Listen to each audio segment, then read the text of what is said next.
I remember the exact moment I found it.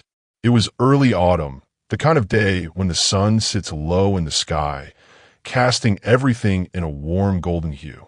My best friend, Mark, and I had been hiking for hours, following a trail that led us deeper into the Oregon woods than either of us had ever been before.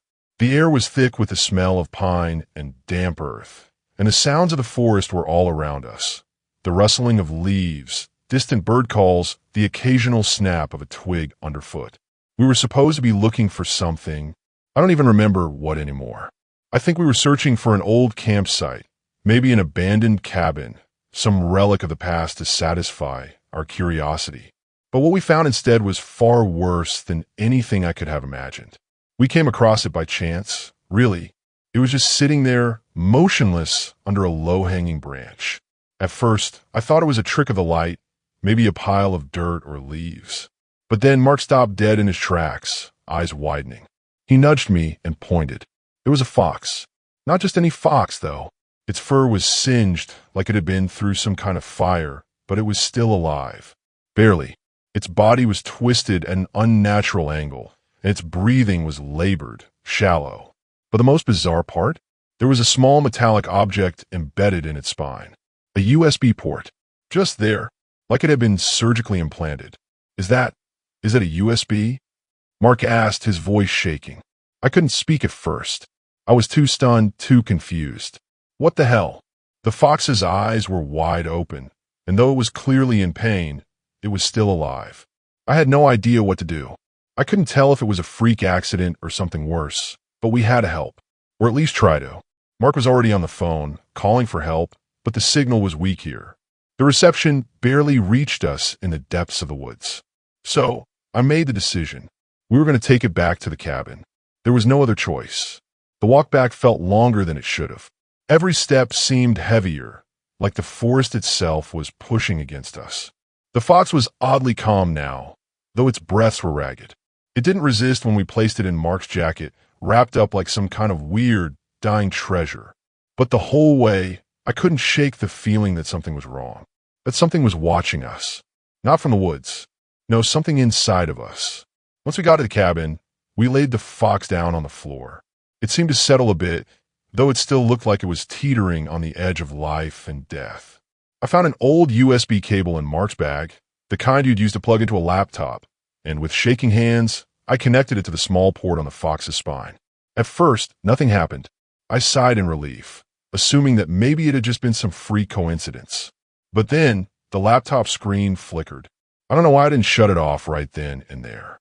Maybe it was curiosity, or maybe some part of me felt like I needed to see what was going to happen. But as soon as the screen turned on, I saw something that made my heart stop. The video was clear, Mark and I, standing right where we were in the cabin. But the footage was from a different angle, like it was taken from the corner of the room, as though it was watching us. And the strangest thing? It was us, but from the future. In the video, I could see Mark sitting on the couch, his hand trembling, and I was pacing in front of him, clearly agitated. The tension was thick. Something had happened between us. It was a moment I hadn't experienced yet. We weren't arguing, but something was definitely off. My pulse quickened. I turned to Mark. He wasn't looking at me, though. He was staring at the screen, his eyes wide, his face pale. "That's us," he whispered, his voice barely audible. "But this hasn't happened yet." I couldn't breathe. I had a sick feeling crawling up my throat. This couldn't be possible. There was no way. I reached over and paused the video, but the feeling of unease didn't go away. The screen was still glowing in the dim light of the cabin. The fox lay motionless in front of us, and that damn USB port in its back was still plugged in. Maybe it's some sort of time-lapse thing, Mark suggested, but even he didn't sound convinced. His voice wavered. I wanted to believe him. I wanted to believe that it was just a glitch or some kind of freak accident. But something about the way the video had looked, the tension in our faces, the feeling of familiarity, made me think this was something far worse. I had no idea why, but I was certain that what we were seeing wasn't just a recording. No, it was something more, something darker. And then, as I stared at the screen, I felt it, a soft, almost imperceptible vibration in the air, like the cabin itself was breathing. The laptop buzzed. The fox twitched. I could feel it then. that oppressive sense of wrongness. "I don't think we should watch this anymore," I said, my voice shaking. But it was too late. Mark's hand was already reaching out for the mouse again. He clicked play. The next video that appeared was different. It was more recent, and it was showing something we had never done, not yet at least. The footage cut to Mark and me standing by the window of the cabin. We were looking out into the woods, and as we stared at the screen, we saw it. We saw ourselves moving toward the woods. But what we didn't know then was what was waiting for us. I felt my heart drop into my stomach as the footage played, because I recognized what was coming next. I had no idea how, but I knew it was coming. I just didn't know how to stop it. That night, we barely slept. The cabin, which had once felt like a safe haven in the middle of nowhere, now felt like a trap. Mark and I sat across from each other, the laptop open between us, still playing that strange, unsettling video. The screen flickered as the images from the future replayed in my mind, each one a haunting glimpse of what was to come. Things we hadn't done yet, but things I now knew would happen. The next clip was worse. It showed us walking out of the cabin, the woods swallowing us whole.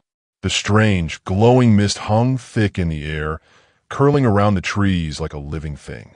I could see Mark's face, pale and wide-eyed, and my own face mirrored his fear, my eyes darting back and forth, as if we both knew we were being followed.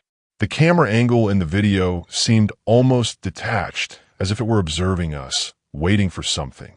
But what? I snapped the laptop shut. I can't do this anymore," I whispered, my voice hoarse.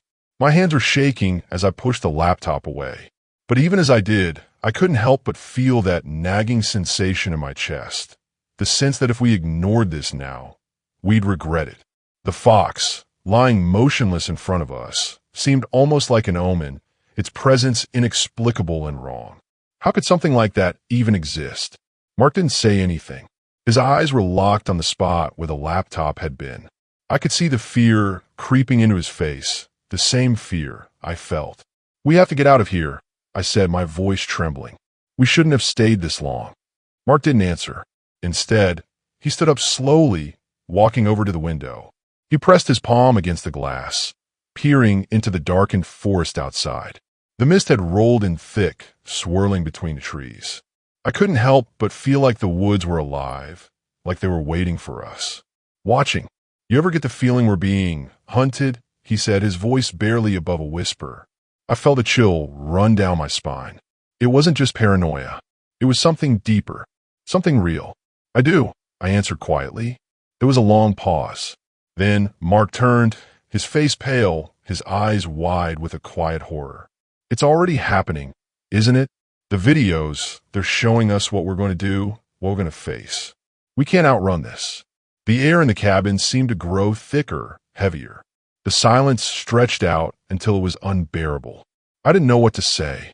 The idea that the footage was some sort of warning, something inevitable, was too much to process. I don't understand," I muttered. "Why would the fox? Why would it have this? What is it trying to tell us?" Mark didn't answer, but I could see him struggling with the same question, the same fear. There was something more to this, something we weren't seeing, something that went deeper than just us and the fox. I reached for the laptop again, trembling. I couldn't stop myself. I needed to know. I needed to understand. I opened the laptop, my heart pounding in my chest. The screen flickered to life, and the next video popped up. It was us again. Only this time, we were at the edge of the forest, standing before a large, gnarled tree that looked almost alive. The branches twisted unnaturally, and the shadows beneath them seemed to writhe. I had never seen that tree before, and yet there it was in the video, our future selves frozen in that moment, staring at it with a mixture of awe and terror. The camera zoomed in on the tree, and the whispers started. At first, they were barely audible, a soft, guttural murmur that seemed to come from the depths of the earth itself. But as the video played, the sound grew louder. The whispers turned into voices, and the voices were saying our names. "Mark," I heard the whispering voice clear now, like it was right behind me. "Mark, come closer." My blood ran cold. I looked up at Mark, whose face was pale, his eyes wide in terror. He was looking at the screen, his lips trembling. That That voice, he whispered. It sounded like it was calling me. It knows our names. I slammed the laptop shut, but the echo of that voice still lingered in my mind. My heart was pounding in my chest, and for the first time, I truly understood the depth of the nightmare we were caught in. The whispering voices, the videos from the future, they weren't just warnings. They were something worse. They were predictions. We were being drawn towards something inevitable, and it was getting closer with every passing moment. "We need to leave," I said, my voice shaking. But Mark didn't move. He was staring at the door now, his face pale. I think we're already too late." And then a noise. A faint rustling sound coming from the woods outside. A soft crunching of leaves, too heavy to be an animal. I froze, my blood running cold. It was too quiet. No wind, no birds. Just the rustling, like someone or something was moving toward us. Mark turned to me, his face stricken with fear. "It's here." I stood up, my heart racing. "What do you mean? What's here?" But before he could answer, the door rattled, a sudden thump echoing through the cabin. Something had hit it. Hard. The air in the cabin felt like it had thickened, like the walls were closing in. I could feel the heat rising in my chest, the panic settling in. I reached for the door handle, but before I could turn it, another noise, a loud, sickening crack, echoed from outside. The sound of something snapping, like a tree branch breaking, but sharper. Closer. I couldn't wait any longer. The fox, the videos, the whispers, they were all signs. Signs that something was hunting us. I yanked the door open, and the cold night air hit me like a slap to the face. The mist was thicker now, and the trees loomed tall and dark in the distance. There was no moon, just blackness. But I saw it. A figure, a shadow, moving in the mist. Its outline was vague, distorted. Too tall, too thin. But it was moving, coming closer, its presence more real than the world around it. Mark stepped forward, but I grabbed his arm. "We can't go out there," I whispered. "We don't know what it is. We don't know who it is." But it was too late. The shadow was moving toward us, faster now. And I could hear it. The whispers. The same ones from the video. Louder. Clearer. "Mark," I heard, the voice coming from the mist. "Mark, come closer." The air around us felt like it was suffocating, thick with the weight of what was coming. The whispers, low and insistent, wrapped around us like a web, tightening with every passing second. I could feel Mark's pulse racing in his wrist as I held his arm, my grip tightening without thinking. The shadow in the mist was moving closer, its form more distinct now. It wasn't human. It couldn't be. The way it glided through the mist, barely touching the ground, made it seem like it was floating. I couldn't breathe. My lungs were heavy, like I had swallowed a stone. My mind raced, desperately trying to process what was happening. "I told you it was already here," Mark whispered, his voice barely audible, hoarse with fear. His eyes were wide, scanning the mist, his face pale as he stared at the figure. I didn't know what to say. There were no words for this. Nothing to explain what we were seeing, what was happening to us. This couldn't be real. It felt like a nightmare. One of those dreams you have where you're running but can't escape, where the air is thick and every step feels like it's sinking you deeper into some kind of hell. But this wasn't a dream. It was real. The figure in the mist was closer now. It wasn't just a shadow. It had form, tall, thin, with long, spindly limbs. Its body seemed to bend and twist in unnatural ways, like a puppet on frayed strings. There was something about its face, something I couldn't quite make out. I could feel its presence, like it was staring right into me, like it knew everything about me. I turned away, my heart pounding in my chest. "We have to get inside," I said, my voice trembling, but Mark wasn't listening. He was staring at the figure, his face a mixture of fear and fascination. "Mark," I shouted, pulling on his arm, but he didn't move. "What are you doing? We need to go.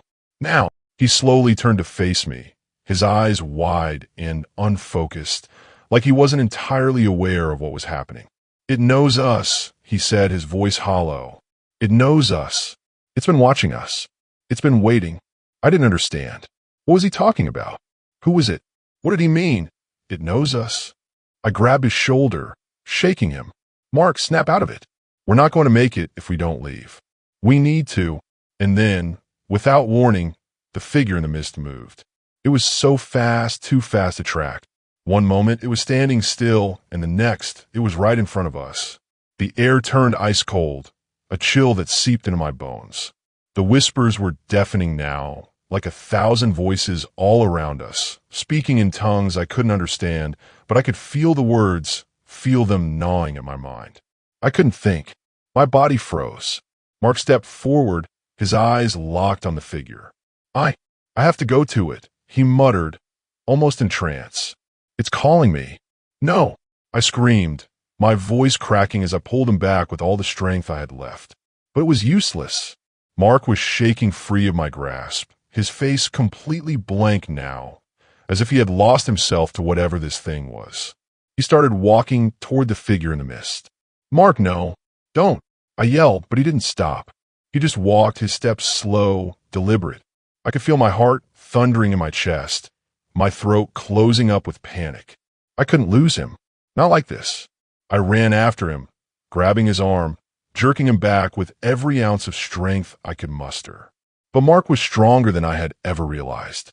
He ripped away from me with a sudden force, sending me crashing to the ground. I scrambled to my feet, panic rising, my breath coming in shallow gasps.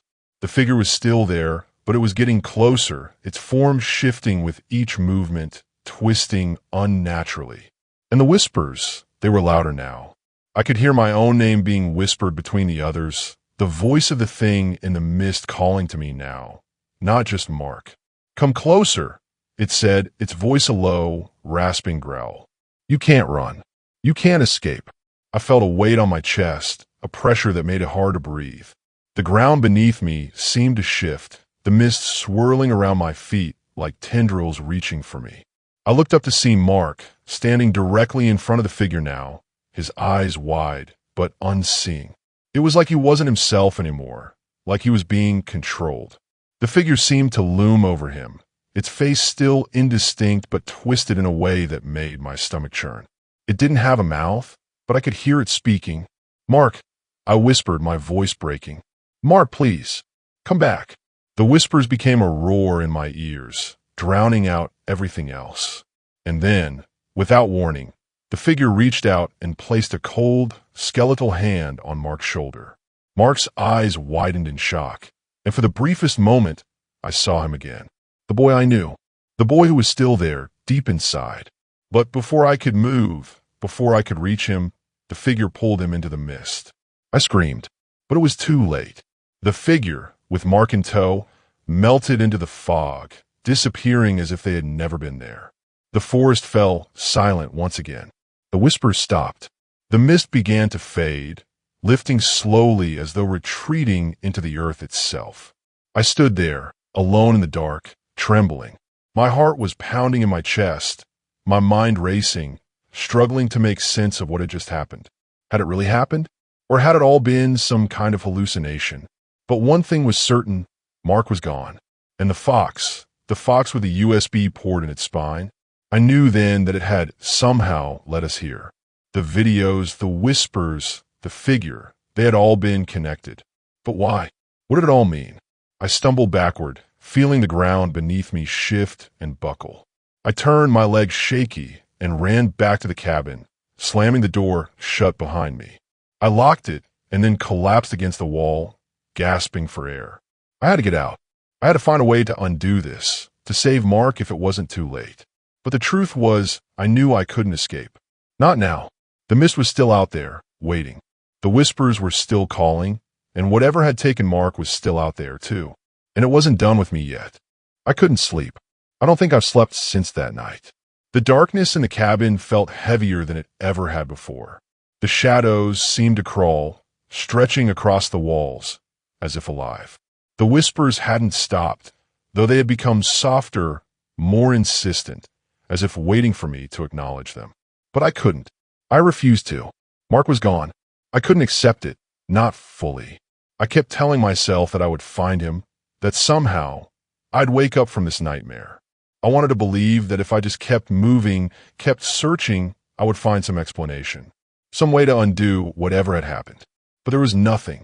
No answers. Only the cold grip of terror that seemed to tighten every time I dared to confront the truth. And the truth was worse than I could ever have imagined. It was the fox. It had led us here.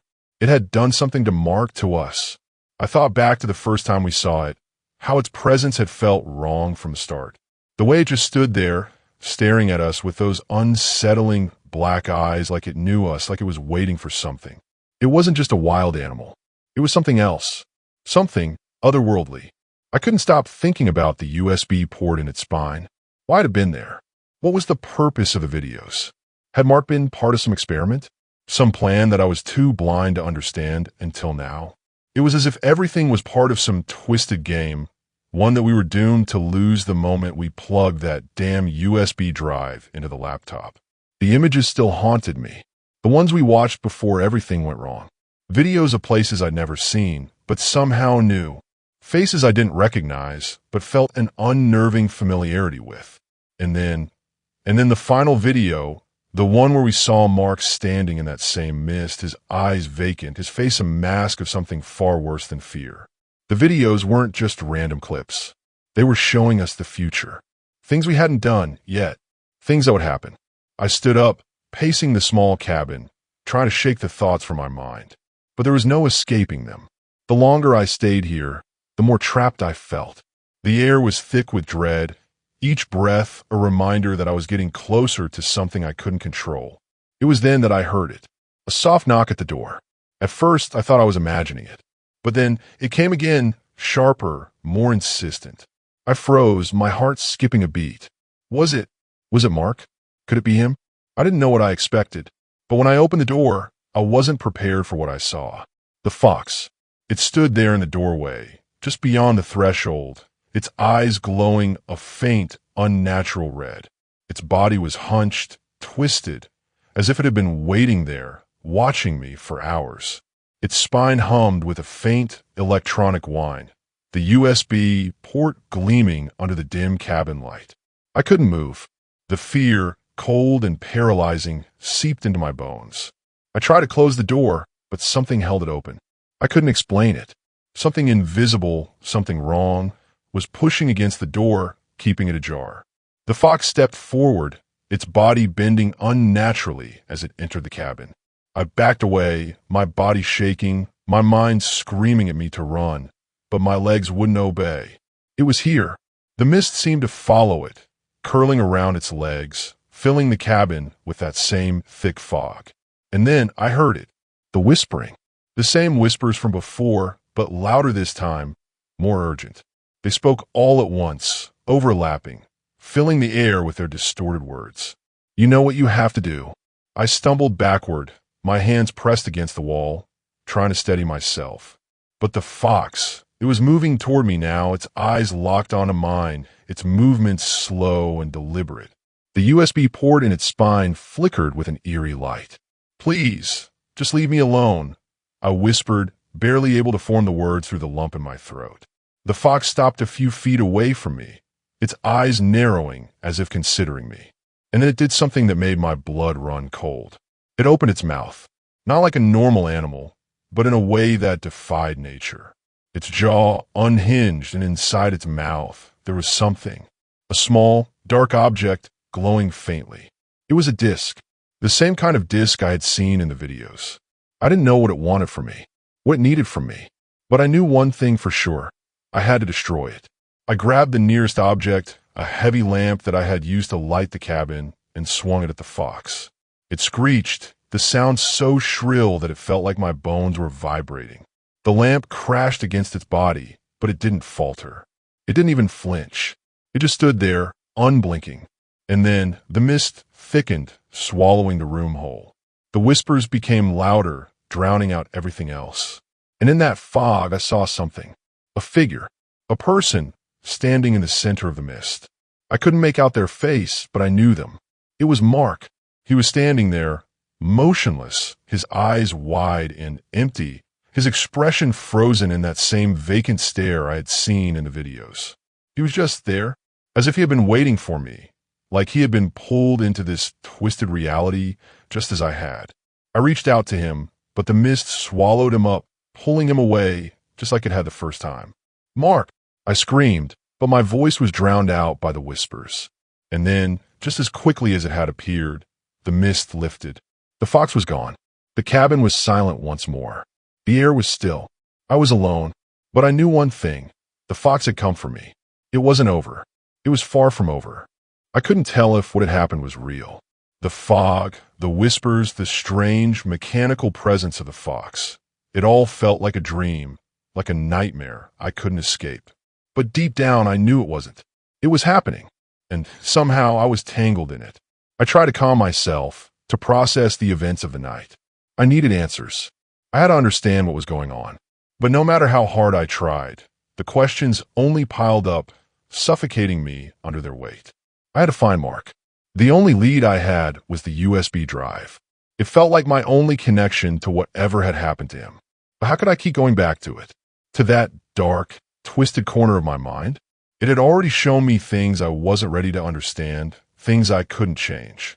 What else could it reveal? I hesitated. The fear of what I might see next paralyzed me. But there was something stronger than fear.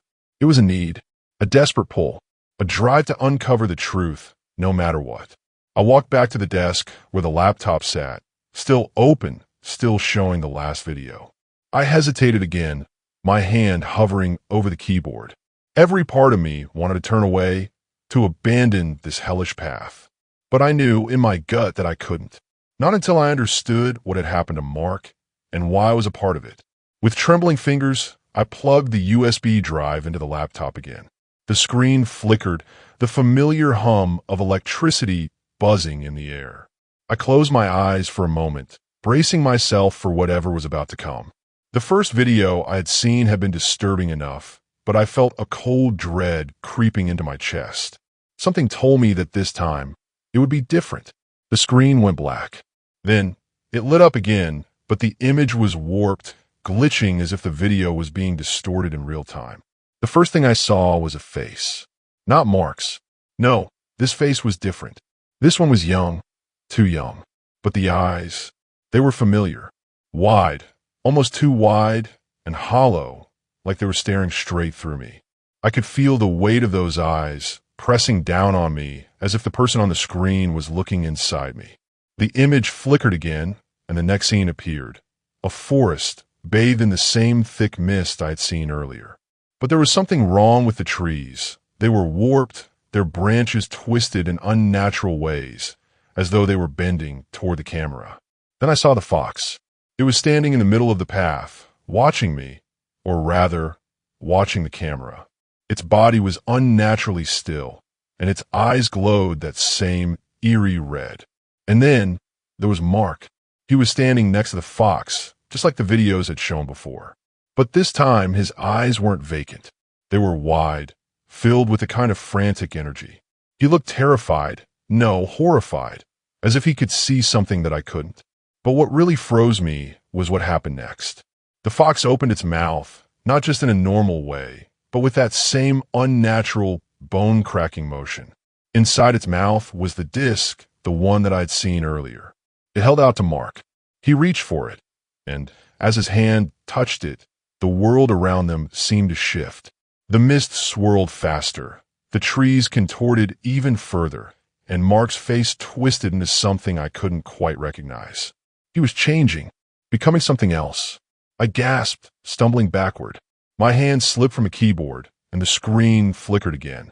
I could feel the sweat on my palms, the rising panic in my chest. I didn't want to watch anymore. I didn't want to know. But then, the video cut to something worse. It showed me. I couldn't see my face, but I knew it was me. I recognized the figure, the way I stood, the way I moved. And just like Mark, I was standing in that same forest, next to the fox. The red glow of its eyes washed over me, and the mist curled around my legs. I looked down, and in my hands was the same disc. I didn't take it, but I could feel its weight in my hands, pressing down, heavy with something I couldn't explain. I felt nauseous. My mind screamed, no, this isn't real. But the image of myself standing there, frozen in that moment, felt like a warning. It felt like I was seeing a future that wasn't mine to choose, that something was controlling the narrative. I looked away from the screen, but the image was burned into my mind. The face, the fox, the disc. Was I supposed to take it too? Was it the only way to survive? Suddenly, there was a loud bang at the door. My heart nearly leapt out of my chest. I rushed to the door, my fingers trembling as I reached for the handle. It was Mark, or what was left of him. He was standing outside, his face pale, his body hunched as if he had been twisted by the same darkness that had claimed the fox. His eyes were still filled with terror. "Please," he whispered, his voice barely audible, "don't let it in." Before I could ask him anything, before I could speak, the door slammed open on its own. A wave of cold air rushed in, and with it, the same thick, suffocating mist. The fox was inside, and this time, it wasn't alone. I couldn't move. Not at first. My body felt frozen, as though my very existence had been sealed within a glass box, and the weight of it was too much to bear.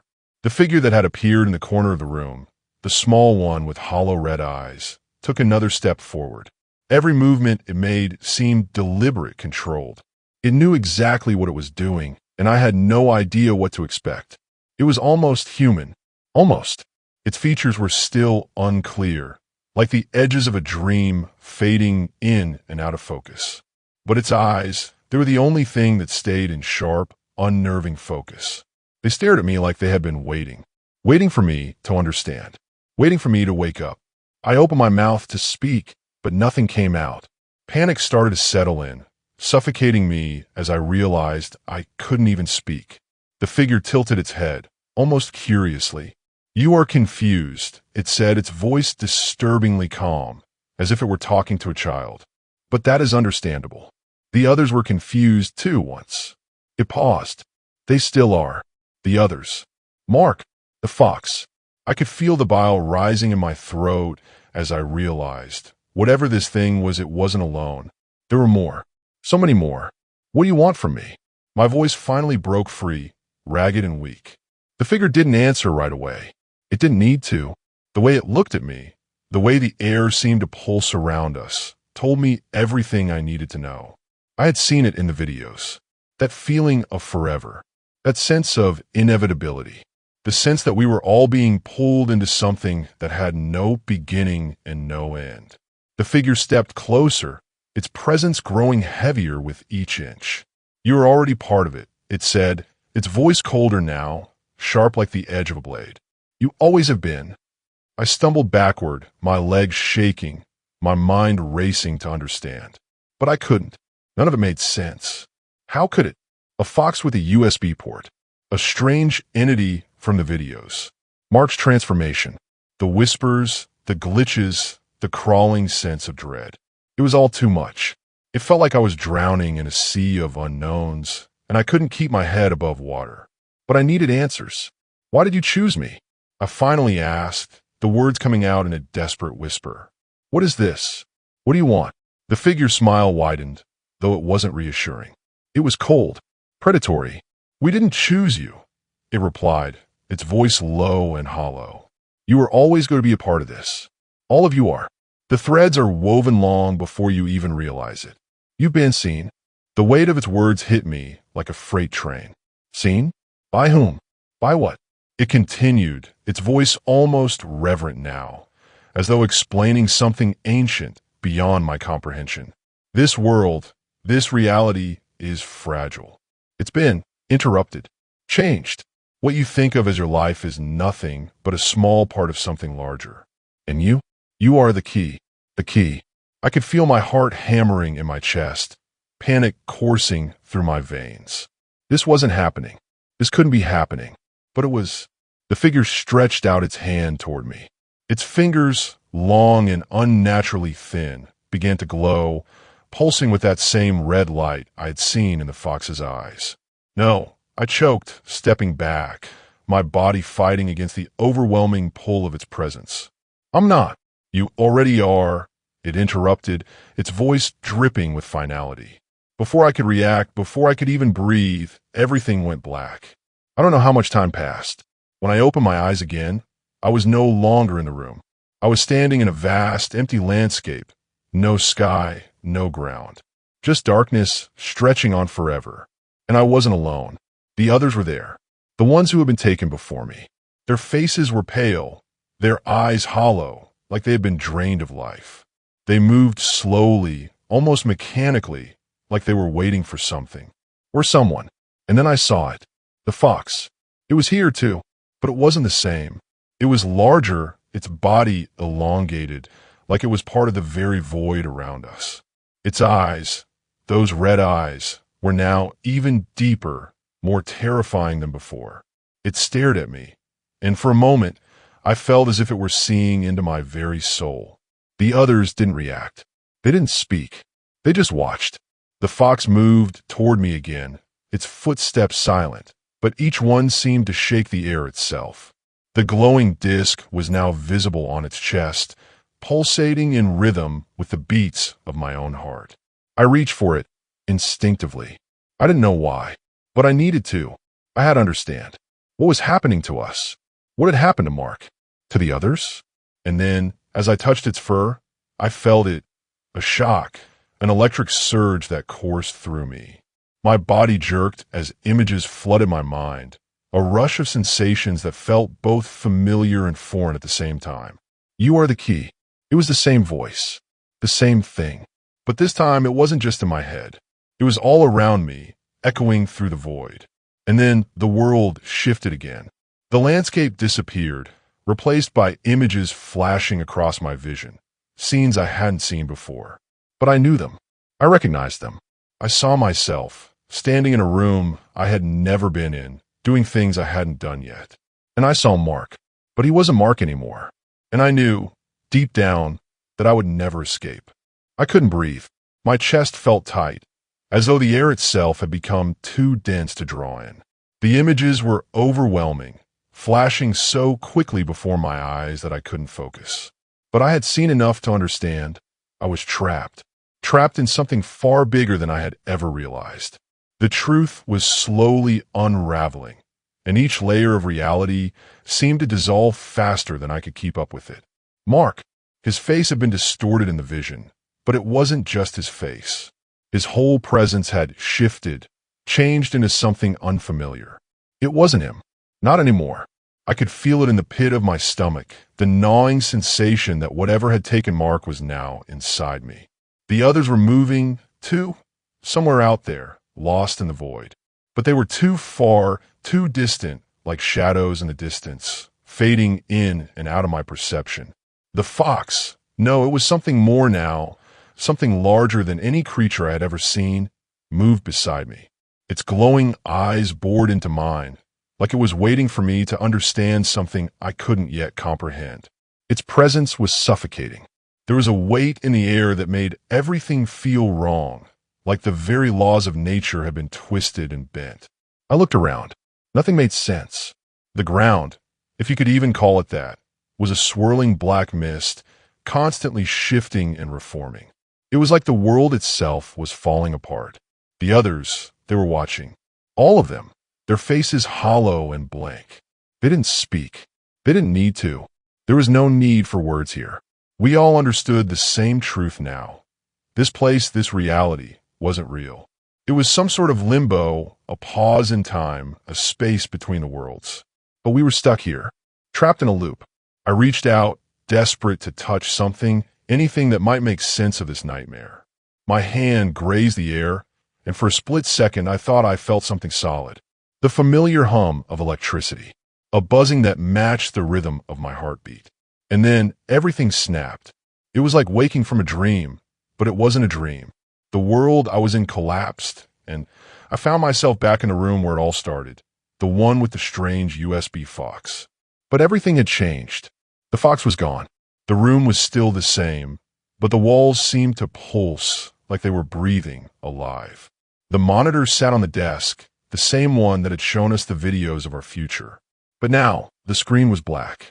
There was no image, no movement, just emptiness. I stumbled backward, my hands trembling as I grabbed onto the desk, trying to steady myself. But nothing felt right. The air was still thick, and the temperature had dropped, making every breath feel like ice.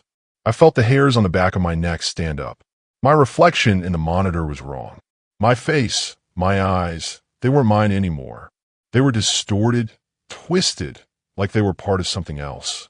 I didn't know how long I had been gone, how long I had been trapped in that void. But I knew one thing for certain. I wasn't alone. The others were here.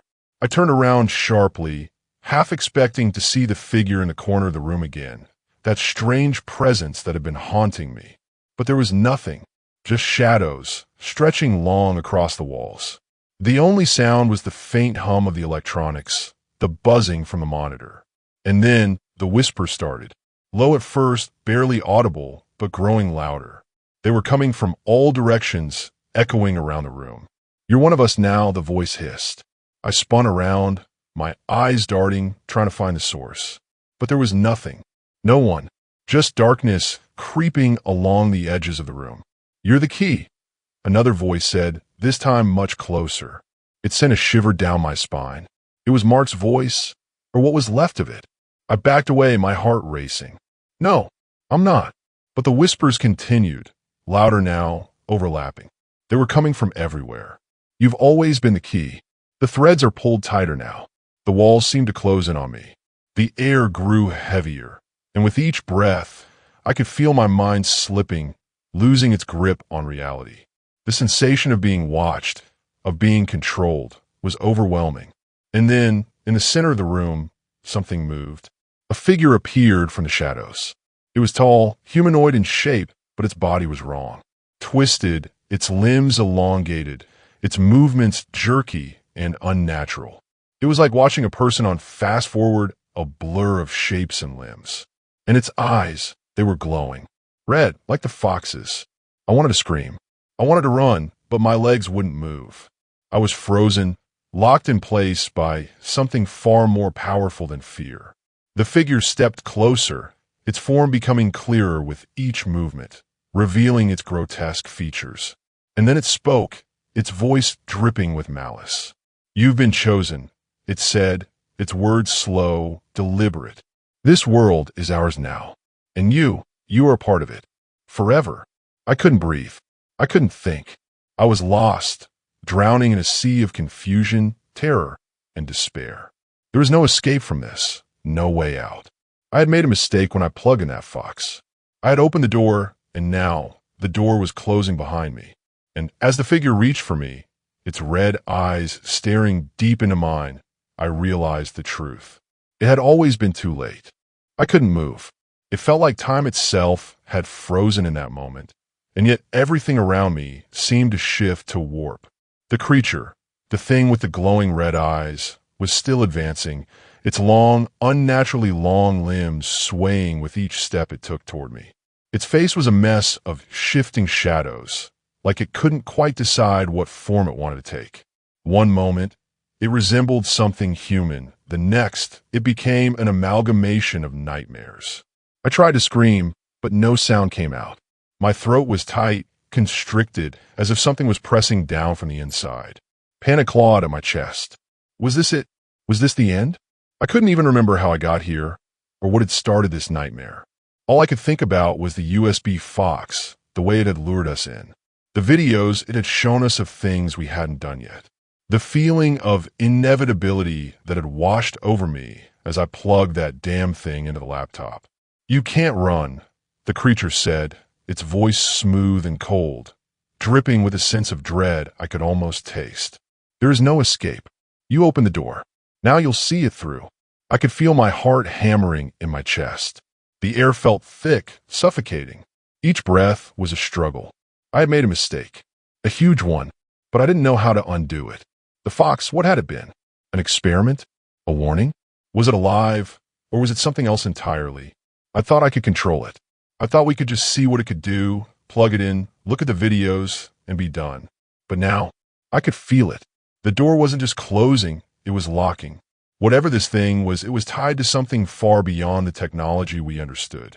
It was a connection to something older, something more powerful. The walls around me were bending, distorting. The shadows seemed to pulse, as though they had a life of their own. The creature stopped right in front of me, its glowing eyes now inches from mine. I could feel its breath, or what passed for it, cold and foul against my skin. There was something profoundly wrong about the way it looked at me, like it knew me, like it had been waiting for this exact moment. "Do you understand?" It whispered, its voice like nails on a chalkboard. "Everything you've seen was always meant to happen. You are part of it now." I shook my head violently, trying to pull away, but my body was still frozen. This couldn't be happening. I had to wake up. This was some kind of dream or hallucination, right? But the cold, the weight, the pressure around me, it felt too real, too tangible. And then I remembered. The USB. The damn USB. That's when it hit me. The Fox wasn't just a tool. It was a conduit. The device we thought we were using to glimpse the future was just a way to pull us into their world.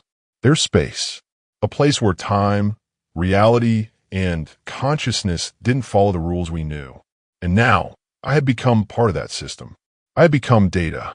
"You're all part of this now," the thing said, its voice softer now, almost affectionate. "We've been watching you. For so long." It reached out, its long fingers brushing my cheek.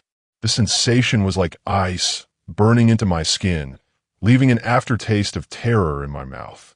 My body was moving on its own now, no longer under my control. It was like the creature's touch had unlocked something deep inside of me, pulling me further into this nightmare. But then, as if by some miracle, my hand moved. Slowly, trembling, I reached for the desk beside me. My fingers found the edge, and I grasped it tightly, hoping for some kind of anchor, some small ounce of control in this madness. The creature cocked its head, watching me. "What are you going to do, little one?" it murmured. "You're part of the code now. You belong to us." With all the strength I could muster, I yanked the laptop off the desk. The screen cracked as it hit the floor, but the creature didn't flinch.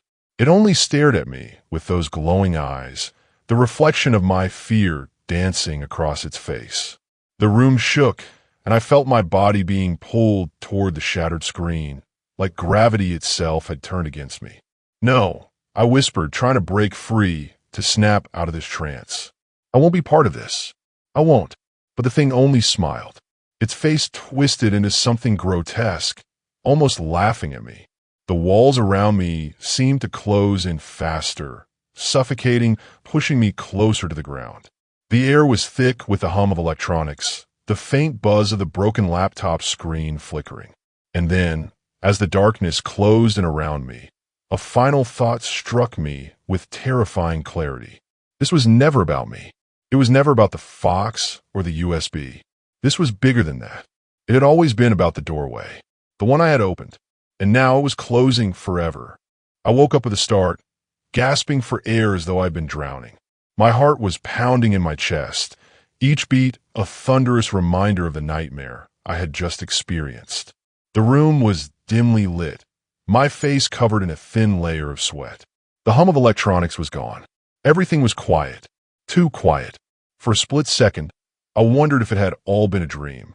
The creature, the Fox, the horrifying sense of being consumed by something beyond my comprehension, it all felt like a bad memory, one I could push to the back of my mind, buried deep down, and forget. But deep inside, I knew better. I could still feel it, the sensation of being watched, of something lurking just beyond my vision, waiting. I blinked, forcing myself to sit up, to look around. The room was still the same, dim, messy, my desk piled high with books and papers, the laptop lying on the floor, cracked but still functional. For a moment, I just stared at it. The damn laptop. It hadn't been destroyed. The screen flickered weakly, and for a split second, I thought I saw something, someone on it. A face. Just for a flash. It was a woman, her face obscured by static, but her eyes were too familiar. Too much like mine. I stood up shakily, stumbling toward the laptop. I didn't want to look, but I couldn't stop myself. My hands were trembling as I reached for it, every instinct in my body screaming at me to turn away, to walk out of the room and never return to this cursed place. But it was like the screen was calling to me, pulling me in. With a deep breath, I hit the power button and the screen came to life. The familiar loading screen popped up, followed by the desktop. I exhaled, relieved, until I noticed something. There was a file on the desktop that hadn't been there before. A A strange folder, labeled simply, Play ME. My stomach turned. I didn't have the courage to open it, but something about the name, the way it was beckoning me, made me feel like I had no choice. Like I needed to open it.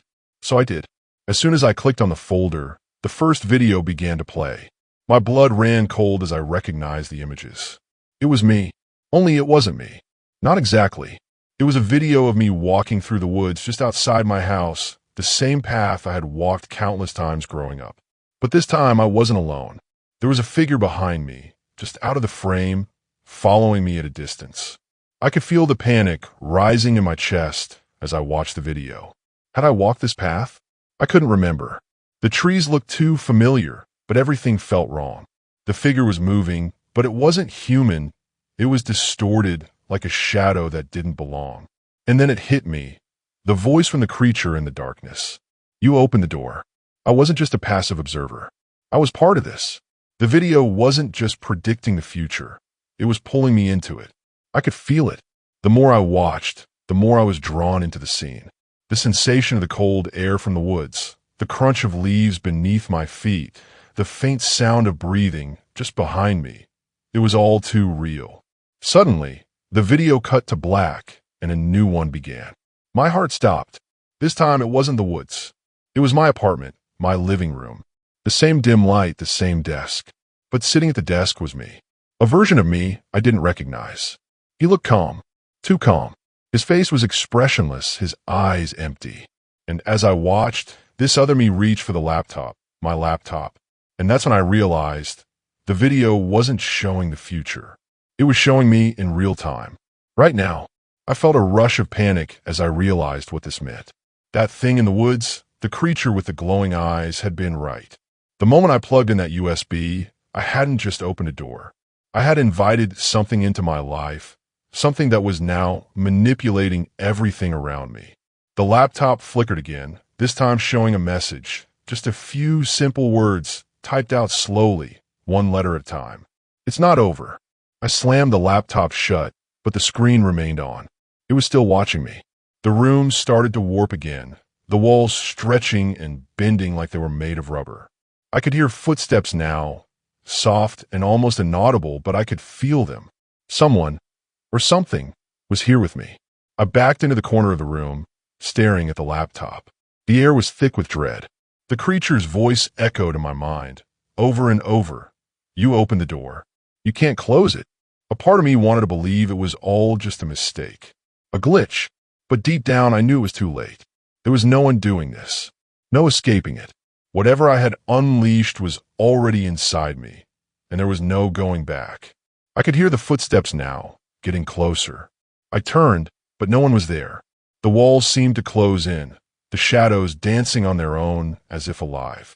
And that's when I realized I wasn't just a victim. I had become part of the story, part of the endless loop that the fox, the USB, and the creature had set in motion. It wasn't over. It had never been over, and it would never be over.